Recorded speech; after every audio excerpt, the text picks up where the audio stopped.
జగన్మోహన్ రెడ్డి పాలనలో AP drugs capital of ఆంధ్రప్రదేశ్గా మారిందన్న ఆరోపణలు వెల్లువెత్తాయి.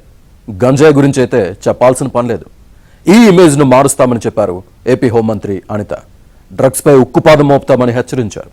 తాజాగా లావణ్య రాజ్ తరుణ్ వ్యవహారంలో తీగలాగితే డొంక కదిలినట్లు డ్రగ్స్ దందా గుంటూరు దర్గా దాకా వెళ్లింది.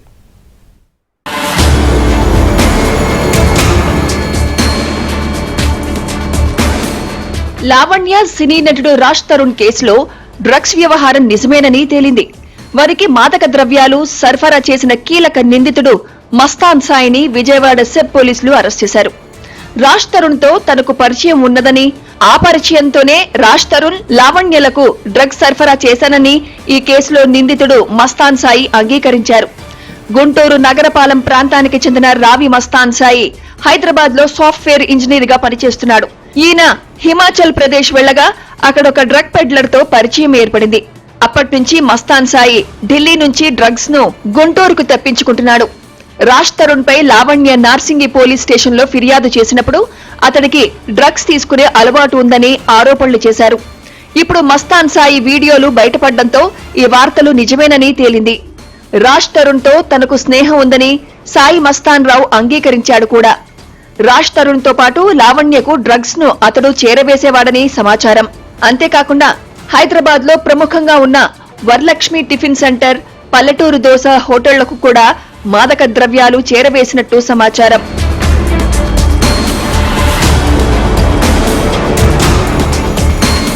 జగన్మోహన్ రెడ్డి హయాంలో ఏపీ గంజాయి రాజధానిగా మారింది. విశాఖ ఏజెన్సీ నుంచి వచ్చే టన్నుల కొద్దీ గంజాయిని పోలీసులు రోజూ పట్టుకునేవారు.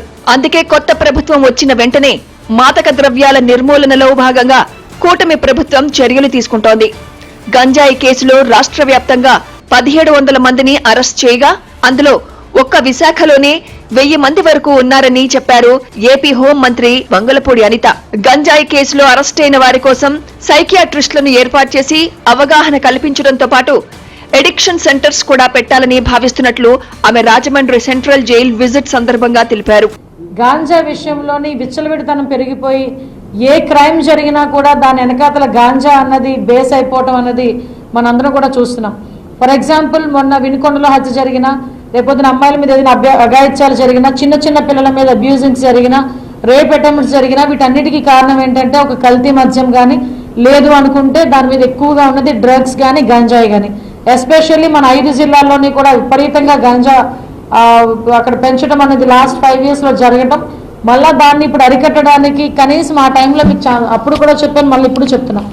మన ఏఎస్ఆర్ జిల్లా నుంచి ఇక్కడ కిందకి వచ్చే రూట్స్ లో చాలా రూట్స్ ఉన్నా కూడా కేవలం మొక్కుబడిగా ఒక 3 చెక్ పోస్టులు మాత్రమే పెట్టి ఆ రోజు కూడా రవాణాకి ఇంచుమించుగా కొంతమంది రాజకీయ నాయకుల ప్రోద్బలంతో అది వ్యాపారమే సాగింది.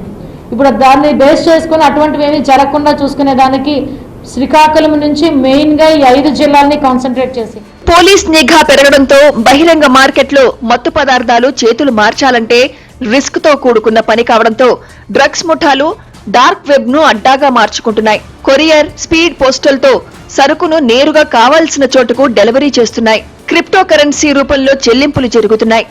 ప్రత్యామ్నాయ మార్గాల్లో జరుగుతున్న ఈ దందాపైన ఆంధ్ర, తెలంగాణ పోలీసులు దృష్టి పెట్టారు. డార్క్ వెబ్ ద్వారా డ్రగ్స్ తెప్పించుకున్న ఖమ్మం జిల్లాకు చెందిన ఒక సాఫ్ట్వేర్ ఉద్యోగిని ఇటీవలే అరెస్ట్ చేశారు. చైనా పోర్టల్ నుంచి క్రిప్టో కరెన్సీని చెల్లించి అసోం నుంచి డ్రగ్స్ తెప్పించుకున్న పోలీసులు నిఘా వేసి పట్టుకున్నారు. ప్రస్తుతము ఆంధ్రప్రదేశ్ను మరీ పీడిస్తున్నటువంటి సమస్య డ్రగ్స్ సమస్య. ఇందుకు మూల కారణం గత ప్రభుత్వం ఇచ్చలివిడిగా మద్యంకి స్వతంత్రత ఇచ్చేసినారు. స్వతంత్రత ఇచ్చేసి 50% మోర్ దెన్ 50% ఆదాయం దానిపైన ఆధారపడి బతికేసినారు. అలాంటి పరిస్థితుల్లో ఏమైందంటే డ్రగ్స్ అనేవి విపరీతంగా ఒక రాజధాని మాదిరి అయిపోయింది. ఇప్పుడు విశాఖపట్నం ఉందనుకోండి, విశాఖపట్నం కూడా ఒక డ్రగ్స్ క్యాపిటల్ అయిపోయింది. అక్కడ గంజాయి, తర్వాత కొత్త బ్రాండ్లు వచ్చాయి, అవి చీప్ అని. అలాంటి లిక్కర్స్ వచ్చడంతోనే ఈ మాఫియా పెరుగుతూ ఉంది.